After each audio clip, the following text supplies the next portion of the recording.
大家好，我是夏妈，今天分享一个非常详细的包子做法，水煎南瓜包，外边酥脆，里面松软，喜欢大家可以试一下。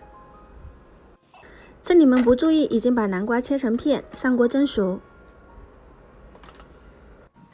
蒸好的南瓜片拿出来放凉，捣碎后加入酵母3克，搅拌均匀，倒入到面粉里面，揉成光滑的面团，盖住保鲜膜，醒发至2倍大小。准备五花肉末，加入大葱末、盐、生抽、料酒、胡椒粉、老抽、蚝油，1个蛋清，按照一个方向搅拌上劲，像这样就可以了。发酵好的面团体积变大，手感变轻，撒一点干粉揉搓出里面的气体，再搓成长条，切成大小均匀的面剂。每根面剂按扁之后擀成包子皮，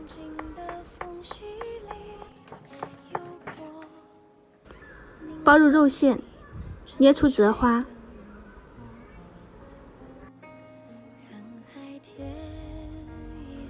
包子全部包好后，放在案板上面2次发酵30分钟。准备一些面粉、清水调成面糊水。发酵好的包子体积变大，手感变轻，这个时候可以在锅里面倒入食用油，把包子放进去煎一下，煎到像这个样子就可以了。再倒入面糊水，把火力调成中小火，盖上盖子焖煮10分钟。